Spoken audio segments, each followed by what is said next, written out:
우리는 지난 1월부터 지금까지 주일 밤에 여호수아 강해를 듣고 전하는 복을 누리고 있습니다. 벌써 여호수아서 마지막 부분을 만나고 있습니다. 특히 본문은 이스라엘 백성의 총사령관이요 가나안 정복전쟁의 기수요 믿음의 사람 여호수아의 고별사입니다. 여호수아는 생사고락을 같이 한 동역자와 사랑스러운 백성들의 곁을 떠나 하나님을 만날 영광의 시간이 다가오고 있었습니다. 이때의 여호수아의 나이가 110살이었습니다. 그의 고별사는 크게 두 부분으로 구분이 되고 있는데 여호수아 23장은 이스라엘의 지도자들을 향한 고별사고 여호수아서 24장은 이스라엘의 온 백성을 향한 유언적 고별사 설교입니다. 여호수아는 그의 고별사를 통하여서 출애굽 이후에 지금까지 하나님의 손길과 하나님이 베풀어 주신 은혜를 다시 한번 상기시키고 있습니다. 그는 이스라엘의 지도자들에게 너희가 가나안을 정복을 하고 안식을 누릴 수 있게 된 것은 너희가 한 것이 아니라 하나님이 하신 것이라고 다시 한번 각인시킵니다. 너희가 여기까지 올 수 있었던 것은 하나님께서 너희를 위해서 싸워주셨기 때문이고 하나님께서 친히 그 길을 인도해 주셨기 때문이었다고 합니다. 그러므로 역사의 주인공은 하나님이고 너희는 다만 하나님의 종이요 하나님의 은혜를 입은 사람이다. 그것을 전하고 있는 것이 여호수아의 유언적 설교입니다. 여러분들은 지난 날을 돌아볼 때에 무엇을 생각합니까? 무엇을 생각할 수 있습니까? 오늘 우리 교회가 여기까지 세워지기까지 인도하시고 일하시는 분은 누구입니까? 물론 목사도 일을 했고 집사님도 일을 했고 권사님도 일을 했고 성도들도 일을 했습니다. 그러나 우리가 행한 것은 따지고 보면 아주 보잘것없는 것들입니다. 저 여호수아 앞에 있는 이스라엘처럼 하나님께서 일을 하셨고 하나님이 싸우셨고 하나님이 역사하셨기에 오늘의 우리 교회가 있는 것입니다. 하나님이 하셨기에 오늘의 여러분의 가정이 있고 여러분의 직장과 기업이 있는 것이고 오늘의 여러분 된 것이 있는 것입니다. 이 시간 여호수아의 고별사라는 제목으로 여호수아 강해 계속하고자 합니다. 여호수아의 고별사를 통해서 다시 한번 우리의 정체성을 확인을 하고 우리의 삶의 방향과 목적을 점검을 하는 시간이 되었으면 합니다.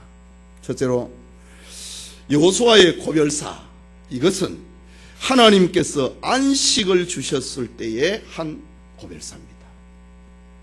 본문 1절과 2절을 같이 읽읍시다. 여호와께서 이스라엘의 사방의 대적을 다 멸하시고 안식을 이스라엘에게 주신 후에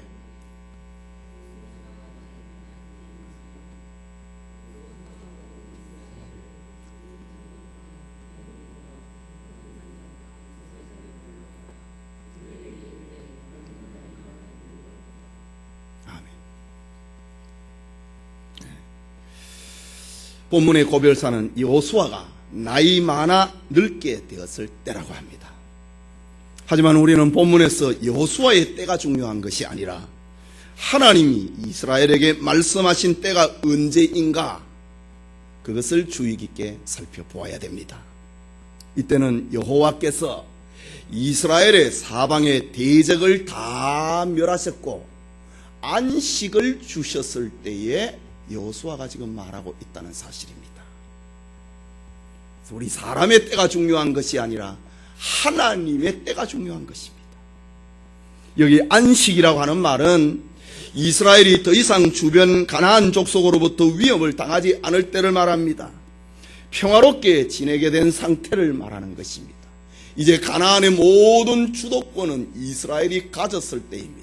하나님께서 이스라엘의 모든 대적을 멸하셨고 그들에게 안식을 주셨을 때에 들려주신 메시지입니다. 그렇다면 우리가 여호수아의 고별사에서 분명히 해야 될 것이 있습니다. 그것은 이스라엘이 율법을 잘 지키면은 여호와께서 자신들을 위해서 싸워주시고 기업을 주신다는 말이 아닙니다. 이미 다 주셨을 때입니다. 이미 다 이루어졌을 때입니다. 이스라엘이 율법을 지키면 어떤 상이나 어떤 대가를 약속하고 있을 때가 아닙니다. 하나님이 이스라엘을 위해서 다 싸우셨고 그들을 위해서 안식을 주셨을 때입니다. 또한 이스라엘이 무엇인가를 더 얻기 위해서 무엇을 해야 된다는 말도 아닙니다. 본문을 통해서 우리에게 주시는 교훈은 하나님께서 이스라엘에게 안식을 주셨을 때다, 이 말입니다. 다른 표현으로 하면은 하나님께서 우리를 위해서 구원을 이루어 놓으셨을 때입니다. 우리가 구원받았다고 하는 것입니다. 과거형입니다. 우리의 신앙생활에서 잊지 말아야 될 것은 하나님은 성도들에게 무엇을 위한 조건으로 순종을 요구하는 것이 아닙니다. 우리는 하나님으로부터 뭔가를 더 받기 위해서 행동하는 그런 신앙인이 되어서는 안 됩니다. 우리는 자기 행함의 근거를 가지고 하나님에게 무엇을 기대하는 자가 되어서는 안 된다는 말입니다. 하나님은 우리의 행함이나 우리의 요구 조건을 기준으로 하고 무엇을 행하는 분이 아니라 하나님 편에서 필요한 것을 다 아시고 우리에게 거저 주시는 은혜의 하나님입니다. 오늘 지금 이스라엘의 형편을 보십시오. 이스라엘이 가나안을 정복을 하고 출애굽을 하고 광야 행진을 하고 가나안을 정복을 하는 데 있어서 이스라엘이 행한 것이 무엇입니까? 다 하나님이 한 것입니다. 저 애굽에 10가지 재앙을 내릴 때에 이스라엘이 무엇을 했습니까? 하나님이 홍해를 가르실 때에 이스라엘이 한 것이 무엇입니까? 원망 불평 아닙니까? 하나님이 하늘에서 만나를 내리시고 반석에 샘을 터뜨릴 때에 이스라엘이 한 것이 무엇입니까? 배고파 죽겠다가 하는 거 아니었습니까? 왜 우리를 여기에 불러서 이 광야에서 죽게 만드느냐고 한 것이 아닙니까? 하나님이 요단강을 건너게 하고 여리고성을 정복을 할 때 이스라엘이 한 것이 무엇입니까? 다 하나님이 하신 것입니다. 다 하나님이 했다 이거지. 하나님 편에서 성도들의 필요한 것을 미리 아시고 우리에게 그저 주시는 은혜입니다. 여러분이 구원받기 위해서 여러분이 한 일이 무엇입니까? 여러분이 신자가 되기 위해서 여러분이 하나님 앞에 한 것이 무엇입니까? 다 하나님이 한 것입니다. 우리는 하나님의 계획 속에 있었고 우리는 하나님의 사랑 속에 있었고 이것이 우리가 받은 은혜요 우리가 받은 축복입니다. 지금 여호수아가 이런 감각을 가지고 이런 영지작용을 가지고 이런 감동을 가지고 하나님께서 이스라엘의 모든 대적을 다 멸하셨다. 그리고 이스라엘에게 안식을 주셨다. 여호수아가 하는 말, 이제 우리가 무엇을 해야 될 것인가? 여러분, 이것이 오늘 본문 여호수아의 고별사의 초점입니다. 무엇을 얻기 위함이 아닙니다. 무엇을 누리기 위함이 아닙니다.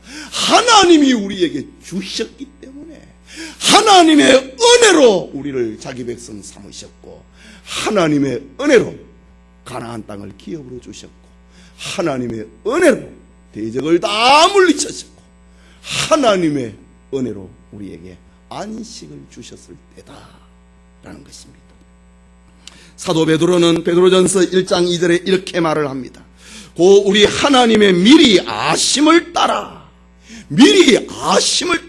하나님의 계획 속에서 미리 아심을 따라 성령의 거룩하게 하심으로 순종함과 예수 그리스도의 핏부림을 얻기 위하여 택하심을 입은 자들에게 편지하노니 은혜와 평강이 너희에게 더욱 많을지어다.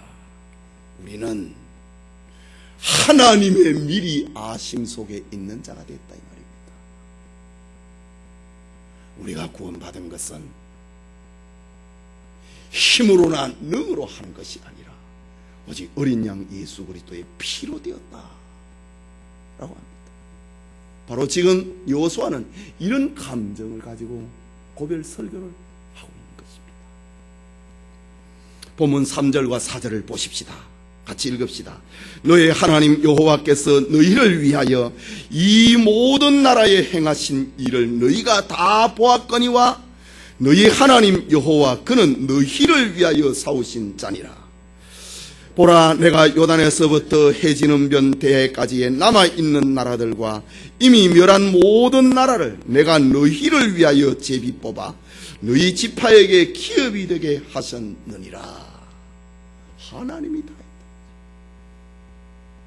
여러분, 여호수아는 이스라엘의 지도자들에게 여호와께서 우리를 위해서 무엇을 행하셨는지 우리는 지금까지 다 봤다 이거지. 우리는 하나님이 행하신 이들을 다 본 목격자들이 되었다는 말입니다. 저 베드로와 요한이 산헤드린 공회에 잡혀가가지고 너 왜 예수 그리스도의 부활을 전하느냐 라고 했습니다. 그때 베드로와 요한이 하는 말, 우리는 보고 들은 것을 말하지 않을 수 없다 라고 했습니다. 지금 여호수아는 우리는 지난 세월 동안에 하나님이 우리를 위해서 행하신 일을 다 본 자가 되었다라고 합니다. 너희는 하나님이 행하신 일을 다 목격을 했고 그것을 다 아는 자가 되었다라는 말입니다. 그러니 너희들이 앞으로 어떻게 살아가야 될 것인가? 베드로와 요한이 우리는 보고 들은 것을 말하지 않을 수 없다라고 말했던 것처럼 지금 여호수아 앞에 있는 백성의 지도자들은 하나님이 하신 일을 다 보았으니 다 목격을 했으니 우리가 어떻게 살아야 되겠는가? 그 말입니다. 그러니 구약이나 신약이나 다른 게 없어요. 똑같은 겁니다. 여호수아의 고별사가의 초점이 바로 이것입니다. 말하자면 여호와께서 이스라엘을 위하여서 가나안 민족과 싸우신 것은 이스라엘이 착해서도 아니고 그들이 신앙생활을 잘해서도 아니고 그들이 앞으로 신앙생활을 잘할 것이어서 한 것도 아닙니다. 그것은 이미 창세전에 계획된 하나님 자신의 뜻이었습니다. 하나님께서 수백 년 전에 아브라함에게 약속하신 것을 이루시기 위해서 지금 이 일을 행하셨습니다. 하나님은 인간의 뜻을 이루어주기 위해서 존재하시는 분이 아닙니다. 우리의 욕구를 충족시키기 위해서 우리를 따라다니시는 분이 아닙니다. 하나님은 스스로 계시고 하나님은 스스로 계획하시고 하나님은 스스로 자신의 뜻을 위하여 일하시는 하나님입니다.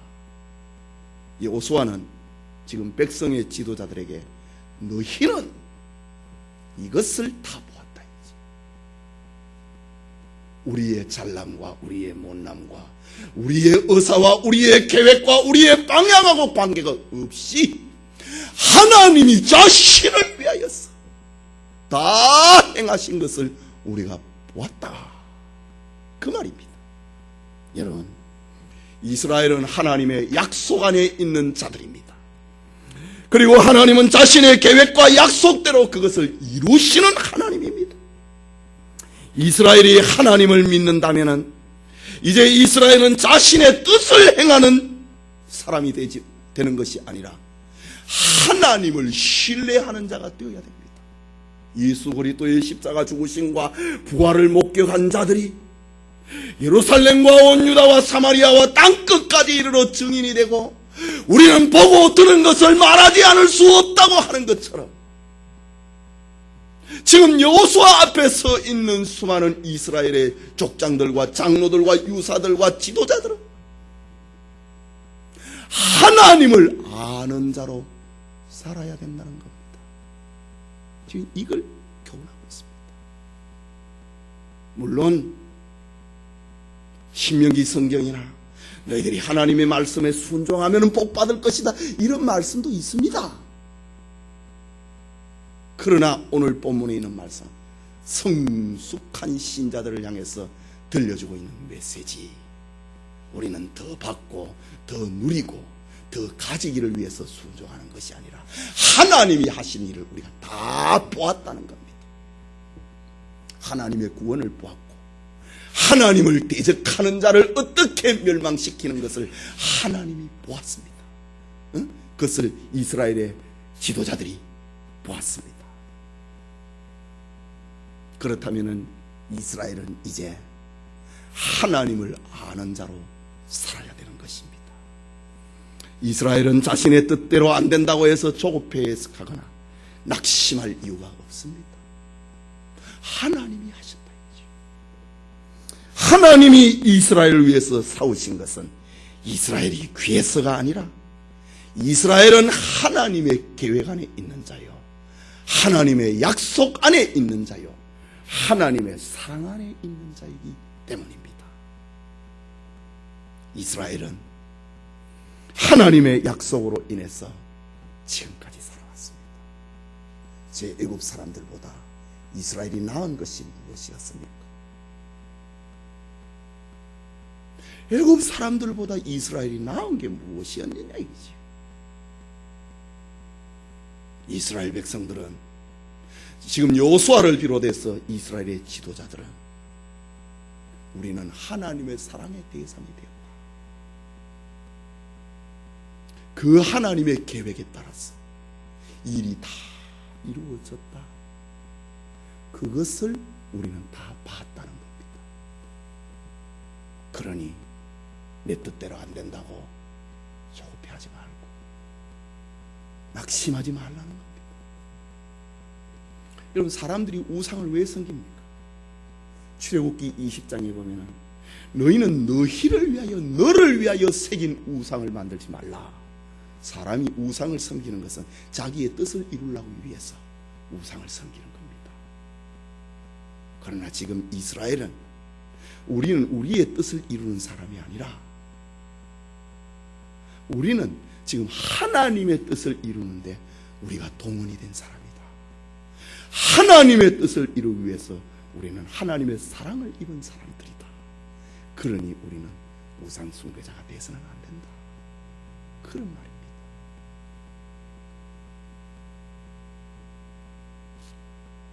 이스라엘이 하나님의 사랑을 받지 않았다면 이스라엘은 하나님을 알 수 없을 것입니다. 사랑할 수도 없을 것입니다. 저 가나안의 사람들은 하나님을 모르기 때문에, 하나님의 사랑을 받지 않았기 때문에 이스라엘과 부딪혀서 죽습니다. 또 부딪혀서 죽습니다. 하나님을 모르는 자들입니다.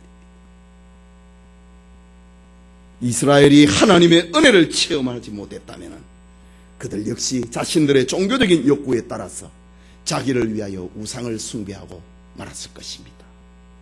그러나 이제는 저들은 하나님이 하신 일들을 다 보았다는 겁니다. 눈에 생생하게 보았다는 말입니다.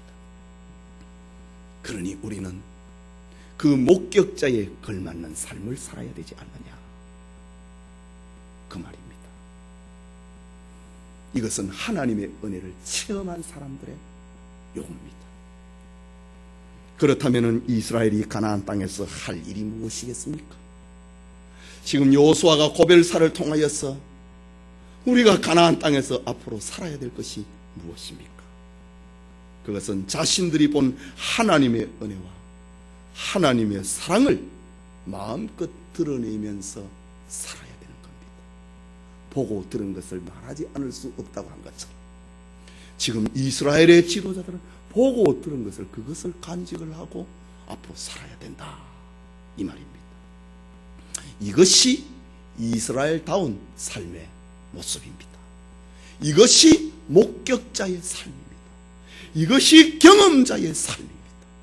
하나님의 은혜를 다 보았다 이거지. 오늘날 그리스도인의 삶도 바로 이와 같은 것입니다. 우리는 구원받기 위해서 교회에 오고 구원받기 위해서 신앙생활을 하는 것이 아닙니다.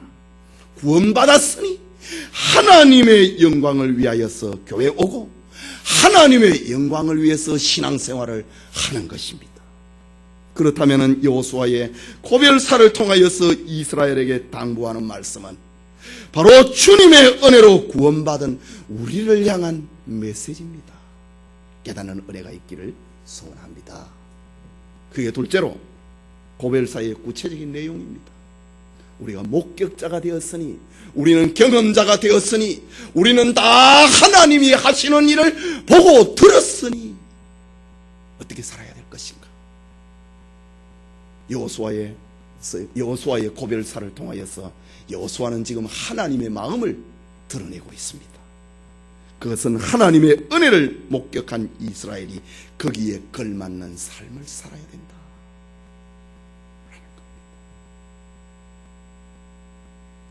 장관이 되었다.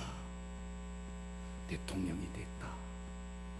그러면 거기에 걸맞는 삶이 있습니다. 공인이 되었다. 거기에 걸맞는 삶이 있습니다.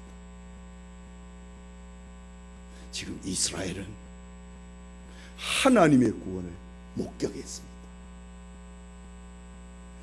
하나님의 은혜를 체험했습니다.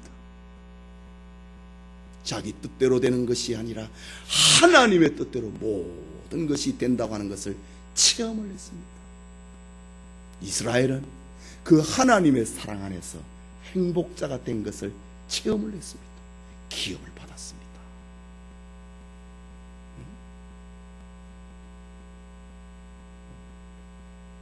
거기에 걸맞는 삶이 무엇인가? 이것이 6절 이후에 기록을 하고 있습니다. 첫째는 세 가지로 우리가 분류할 수 있는데, 첫째는 율법책에 기록된 것을 다 지켜 행하라고 합니다. 6절 말씀 같이 읽읍시다. 그러므로 너희는 크게 힘써 모세의 율법책에 기록된 것을 다 지켜 행하라.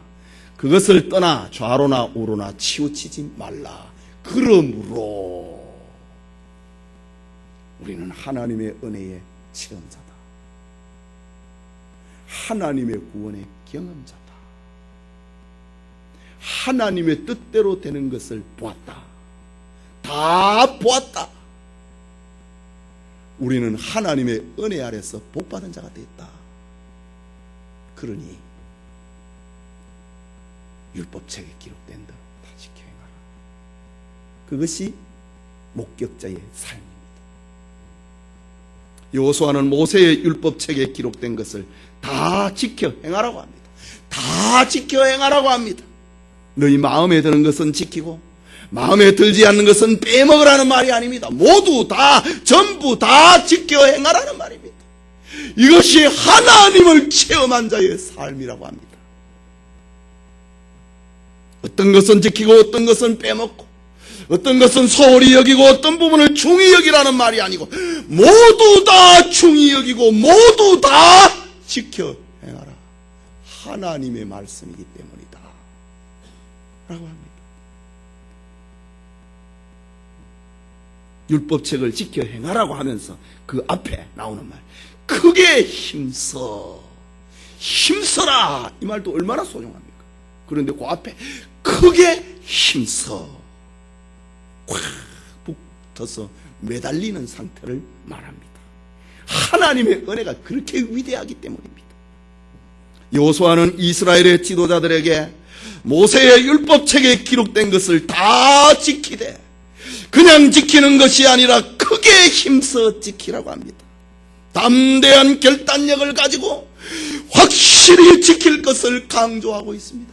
하나님의 말씀대로 전부 다 된다고 하는 것을 체험을 했기 때문에 너희들은 하나님의 말씀을 다 지켜 행하라. 힘써 다 지켜 행하라. 오늘날 많은 교인들이 성경을 읽으면서 내 마음에 드는 것은 여러 차례 외우고 읽습니다. 그리고 내 마음에 거부하고 마음에 안 드는 성경은 슬그머니 약화시키고 기억도 안 하려고 합니다. 여러분 자신을 보십시오. 여러분은 과연 하나님의 말씀을 다 지켜 행하고 있는가? 어떤 교인들은 율법과 복음의 관계에 대해서 자꾸만 오해를 합니다. 그래서 구약의 율법은 아주 형편없는 것이고 이스라엘의 역사라고 그렇게 치부를 해버립니다. 그것은 성경을 알지 못해서 그렇습니다. 예수님은 마태복음 5장 17절에 내가 율법이나 선지자나 폐하러 온 줄로 생각지 말라. 폐하러 온 것이 아니라 완전케 하려 함이로다. 하라고 했습니다. 신구약 성경 모두는 그리스도 안에서 새로운 피조물로 살아가는 성도들이 지켜야 될 삶의 근본 도리인 것입니다. 여러분, 성경은 언제나 구원받은 성도들의 삶의 동기입니다. 삶의 원리입니다. 성경은 구원받은 성도들의 삶의 능력입니다.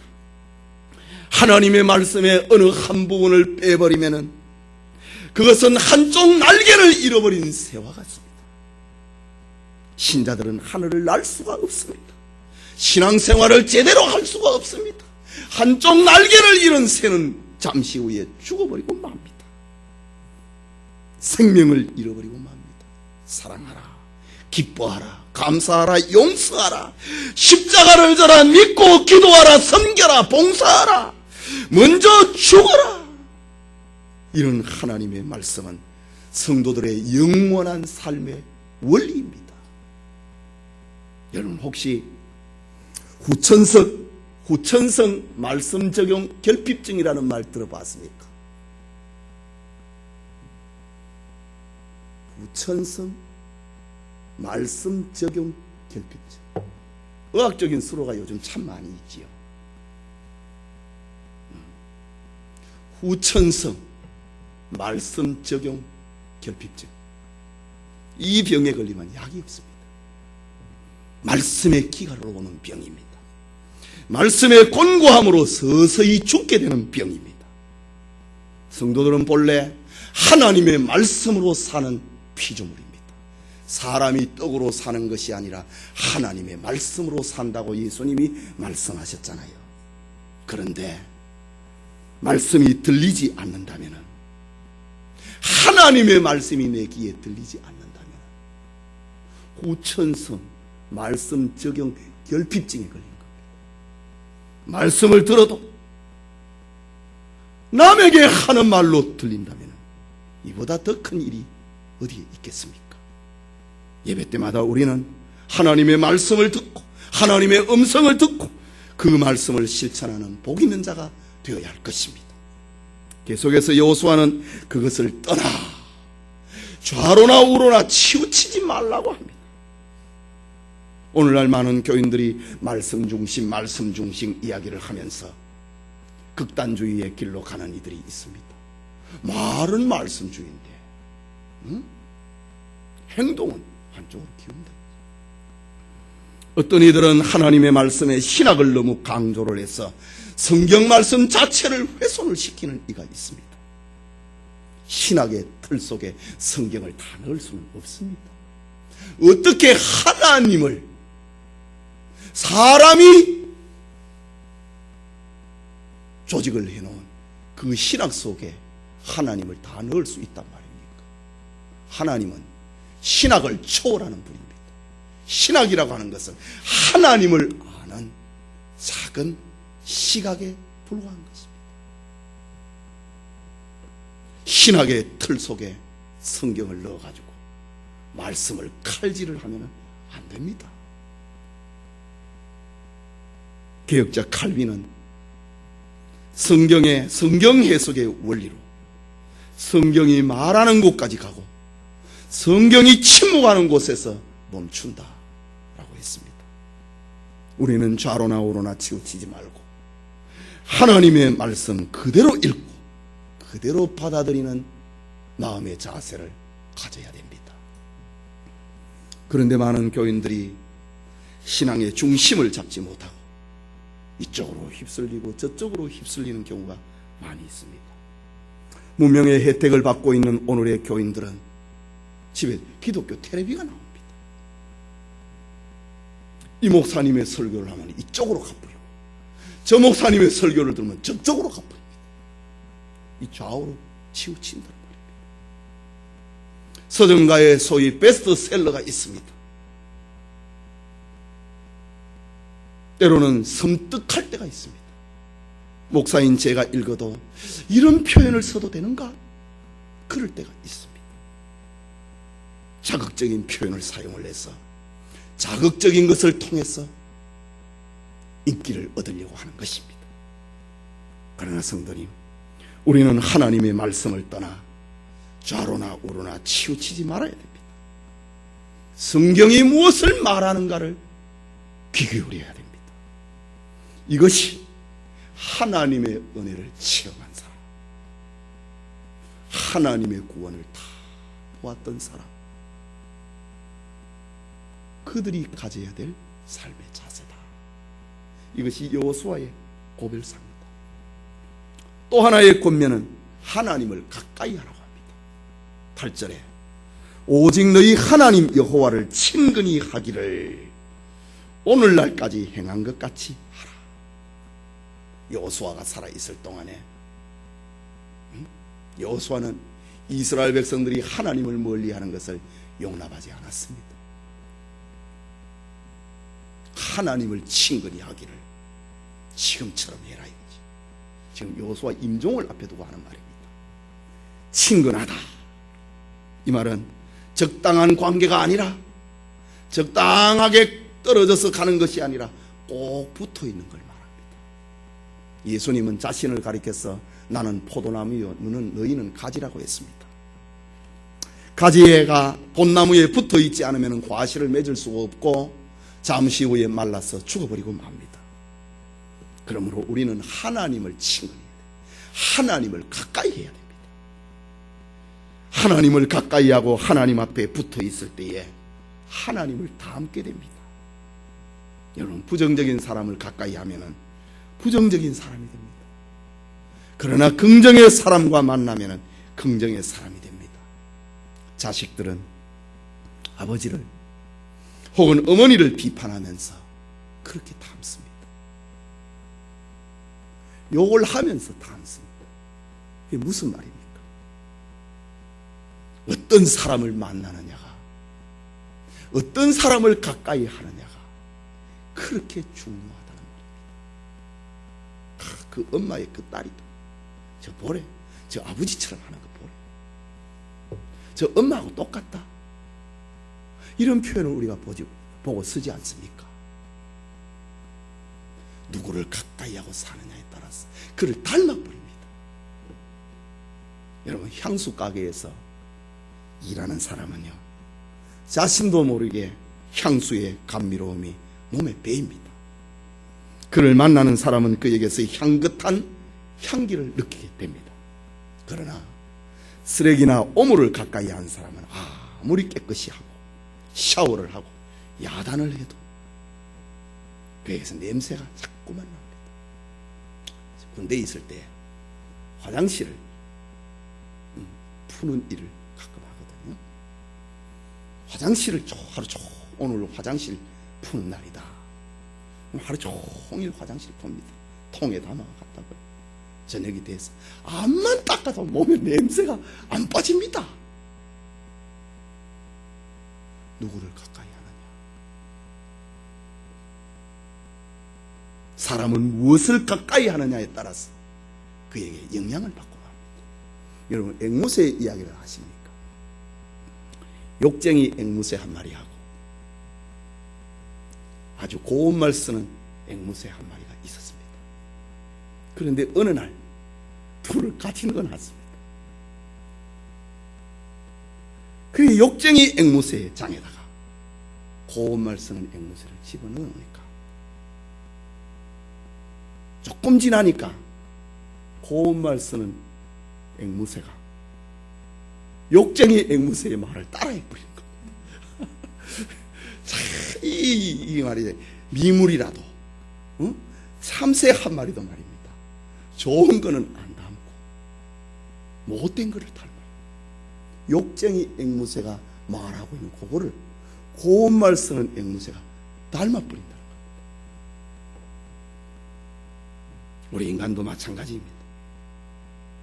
영적으로 발화된 사람과 사귀면은 좋은 영향을 받습니다. 그러나 영적으로 바르지 못한 사람과 사귀면은 내가 어떻게 해서 저 사람 구원해야지, 그게 잘 안 됩니다. 사람은 본성이 선을 본받는 게 아니라 악의 오염이 되도록 사람의 본성이 그렇게 되어 있기 때문입니다. 그래서 죄는 오염이라고 합니다.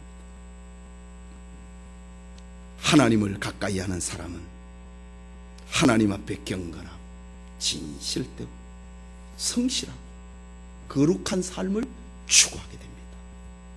여호수아는 지금 이스라엘의 지도자들을 다 불러 모아놓고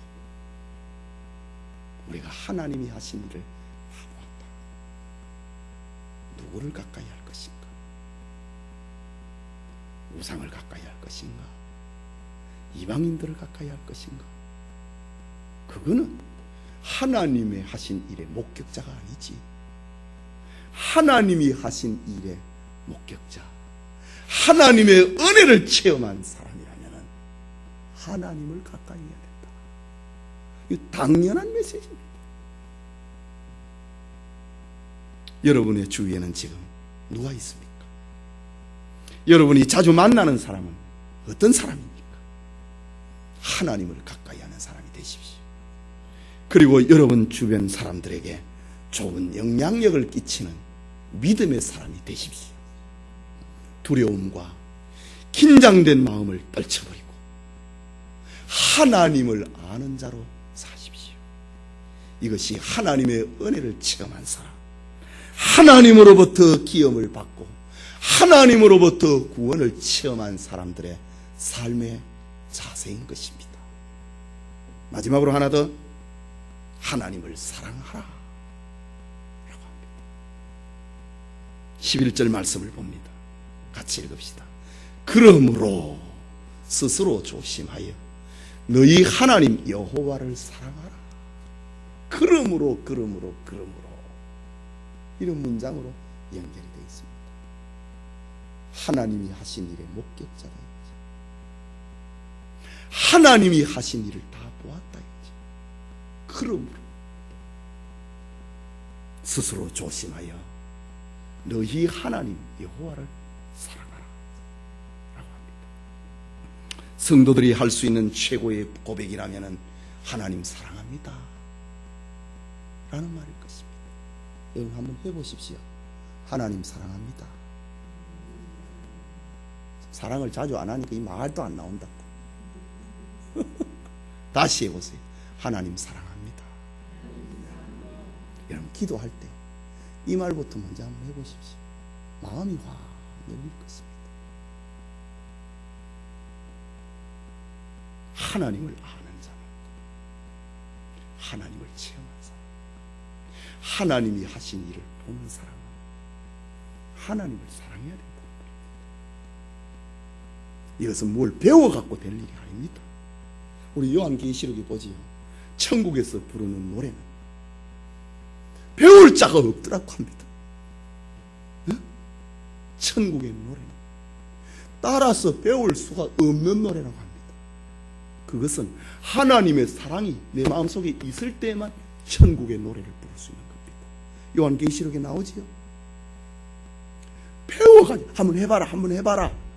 요즘 뭐 방언을 할 때 이렇게 따라 랄랄랄라 할렐루야 할렐루야 하면 100번만 해봐라. 혀가 돌아갈 거다. 그건 제대로 된 거 아닙니다. 하나님의 노래는 배울 수가 없습니다. 하나님의 사랑이 내 속에 들어오면 그냥 반응을 하는 게 하나님의 사랑입니다. 여호수아는 지금 이스라엘의 지도자들에게 이것을 말합니다. 저는 어릴 적에 학교에서 자연시간 실습으로 말국자석을 실에다 묶어갖고 이렇게 거리를 돌아다니는 그것을 한 것이 가끔 생각이 납니다. 한참을 걷다 보면은 자석에 쇳가루와 쇠붙이가 소복이 붙어 있습니다. 이처럼 하나님의 사랑이 우리 안에 있을 때에 우리는 거기에 반응을 합니다. 좌석의 철분이 반응을 하는 것처럼, 쇠붙이가 반응을 하는 것처럼, 그냥 흙은 좌석에 반응 안 합니다. 쇠붙이라야만이 좌석에 딱 달라붙어서 반응을 합니다.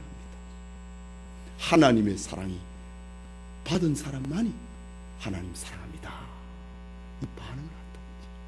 지금 여호수아가 하나님이 하신 일 너희들이 다 봤다 이거지. 하나님의 은혜를 너희들이 다 누렸다 이거지. 너희들은 목격자다 이거지. 그러니까 하나님 사랑합니다 이 반응을 해라 이 말입니다. 하나님의 사랑 고백은 하나님의 사랑이 우리의 심령에 있을 때에만 가능한 것입니다. 여러분 베드로를 보십시오. 그는 주님을 3번이나 부인했습니다. 그런데 부활하신 예수님께서 실망을 하고 물고기를 잡고 있는 저 갈릴리 바다에 베드로에게 찾아오셨습니다.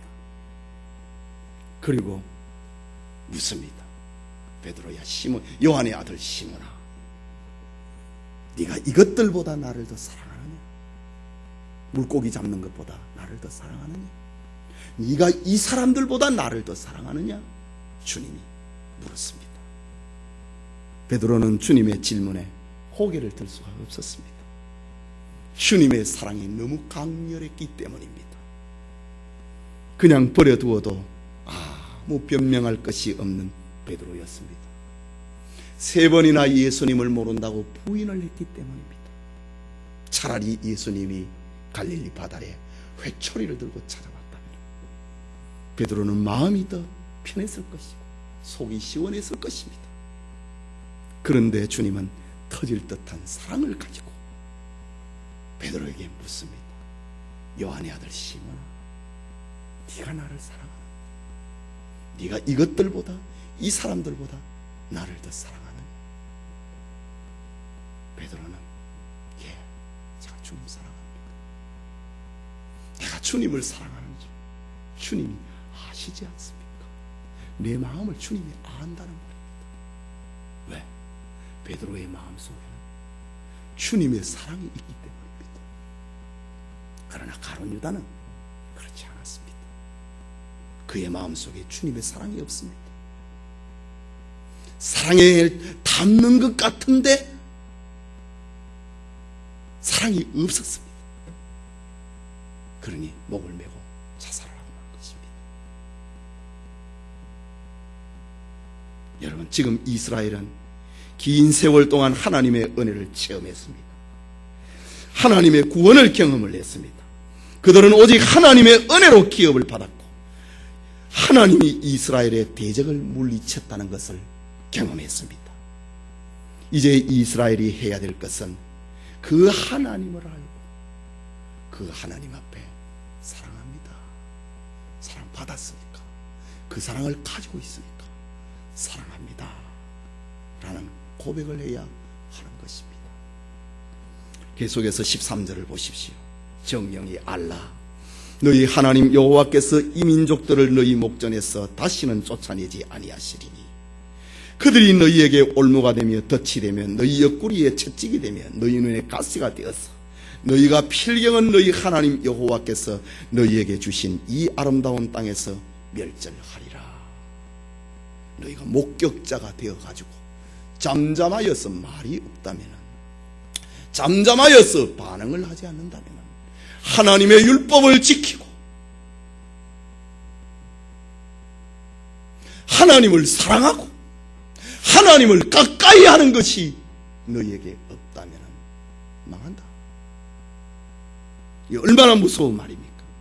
여호수아는 이스라엘의 지도자들에게 이방인들에게 가까이 하지 말라고 했습니다. 그 신들의 이름을 부르지 말라고 했습니다. 그것을 가리켜 맹세하지 말라고 했습니다. 7절에 나오는 말입니다.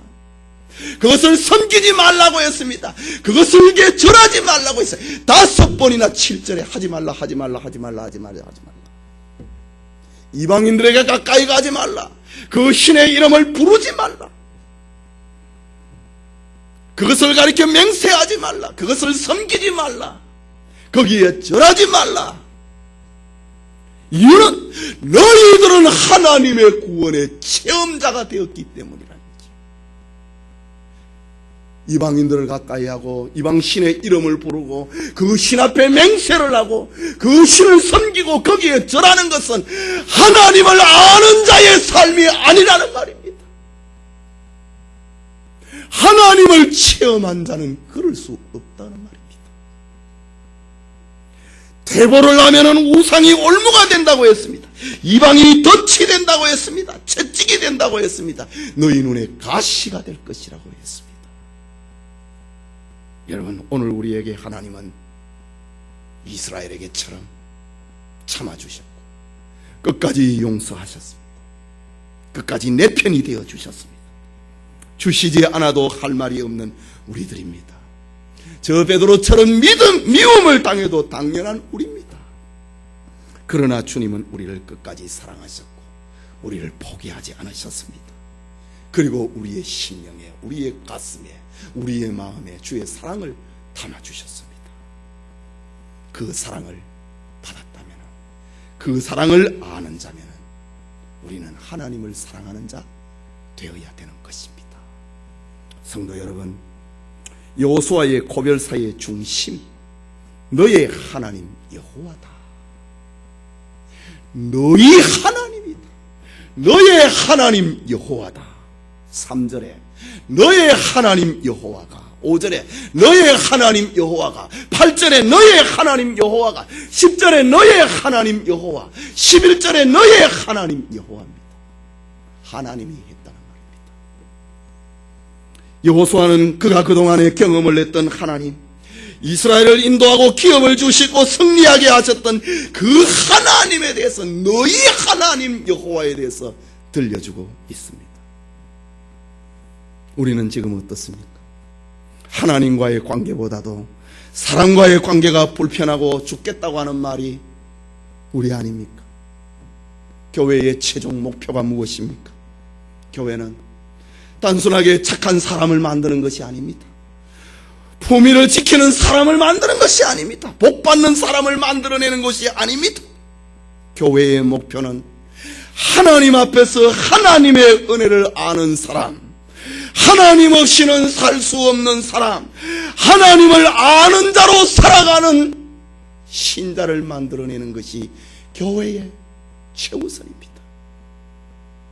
그렇다면 이런 하나님의 말씀을 듣고 오라 나는 곤고한 사람이로다, 이 사망의 몸에서 누가 나를 건져낼 수 있으랴, 자신을 돌아보면서 자아를 깨트리는 사람이 되어야 됩니다. 그래서 교회당 이구석 저구석에서 오 주여, 오 하나님이여, 오 아버지여 하는 소리가, 흐느끼는 소리가 나와야 정상적인 교회고 건강한 교회가 되는 것입니다. 하나님을 알지 못하고 자기의 분수를 알지 못하고 되지 못하고 된 줄로 생각을 하면 안 됩니다. 오라 나는 곤고한 사람이로다, 이 사망의 몸에서 누가 나를 건져내랴. 이런 마음이 있는 신자가 건강한 신자입니다. 여호수아가 지금 강조하는 것도 바로 이것입니다. 하나님이 하셨다, 또 하나님이 하실 것이다, 하나님이 하고 계신다. 그러니 하나님 앞에 무릎을 꿇어라, 하나님 앞에 항복하라, 하나님의 말씀을 다 지키라, 하나님을 가까이 하라, 하나님을 사랑하라. 이것이 하나님을 본 자예요. 하나님의 일을 하신 것을 본 자의 삶의 자세인 것입니다. 성도님, 교회는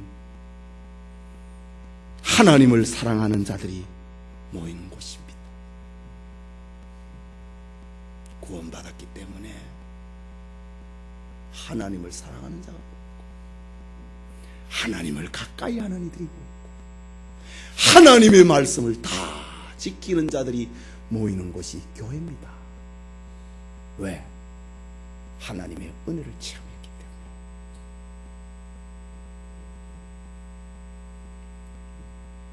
교회는 이렇게 자기 자랑을 가지고 있는 사람을 막고 오직 하나님의 사랑만을 증거될 수 있도록 힘써야 하는 것이 교회입니다. 이것을 위해서 참된 교회는 하나님의 말씀을 참되게 전해야 되고 세례와 성찬을 정당하게 실행해야 되고 권징을 신실하게 집행을 해야 하는 것입니다. 여러분, 교회는 우리에게 있는 하나님의 사랑과 은혜를 마음껏 토해놓는 현장입니다. 그래서 하나님 앞에 오면 이 사람은 이 감사를 하고 저 사람은 저 감사를 하고 유에 감사를 하나님 앞에 토해놓는 현장이 교회입니다. 교회는 욕구불만의 사람이 아니라 하나님의 은혜를 체험했기 때문에 감사를 바라고 사랑을 표현을 하고 하나님을 가까이 하고 하나님의 말씀을 다 지키고 몸부림하는 이들의 모임이 교회입니다. 그러니 여호수아서는 교회론의 결정판입니다. 같은 사랑과 같은 은혜를 받고 하나님으로부터 같은 긍휼을 받은 사람들이 서로를 쳐다보고 형제임을 확인을 하는 것이, 자매임을 확인을 하는 것이 교회입니다. 그리고 하나님을 사랑하고 찬양하는 것입니다. 이것이 하나님을 아는 것이고 여호수아의 고별사의 핵심입니다. 우리 교회는 하나님의 은혜를 알고 하나님을 사랑하고 하나님의 구원을 받았습니다. 그렇다면 우리는 하나님을 아는 사람으로 살아야 됩니다.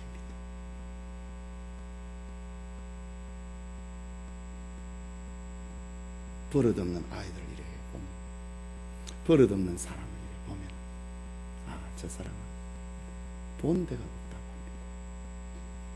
본 게 없다고 합니다. 가정에서 본 게 없다 이 말입니다.